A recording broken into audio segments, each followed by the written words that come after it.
Unfortunately, whenever I record this, the sound gets off. First, it's like a little glitch, and my mouth is moving, but the words are coming at a different time. And then slowly, even the sound of my voice starts to get all warped.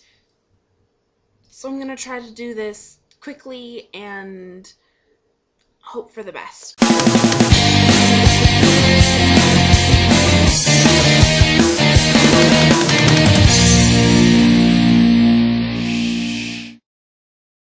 My fantasy book this week is War for the Oaks by Emma Bull, and I enjoyed it.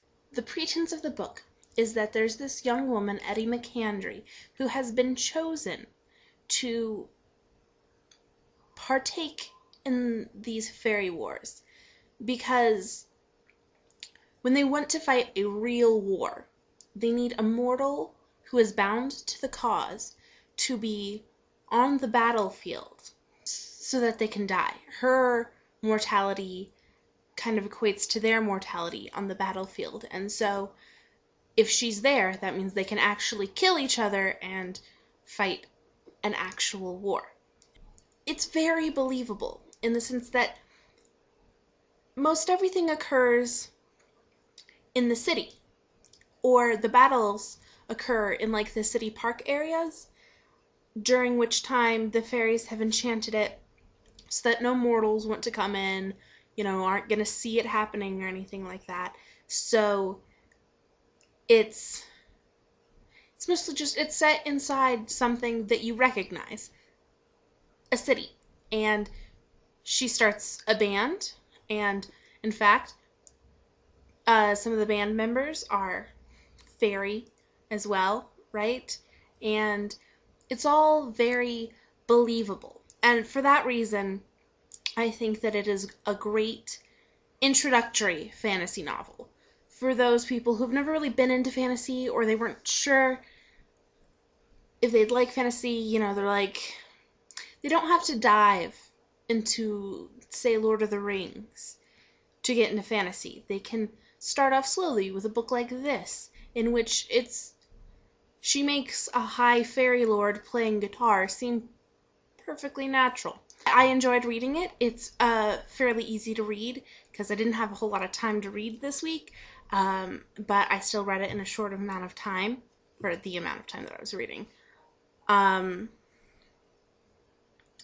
I would say I personally would have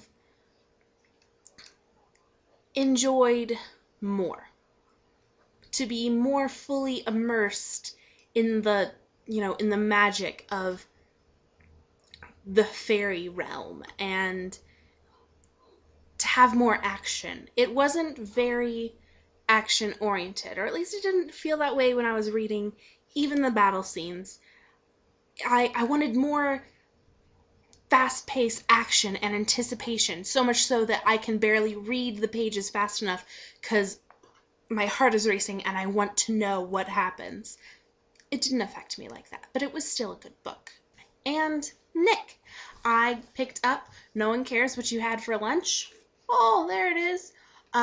Today from the library, and I haven't, read it all through or anything. I just picked it up, and then I had to do lots of reading for this and stuff. But, I thumbed through it, and I like it. It's good. I'm glad you suggested it, because now I feel like I'm gonna, be able to have some more fun with my vlogs and blogs and things. So, thank you. It's great.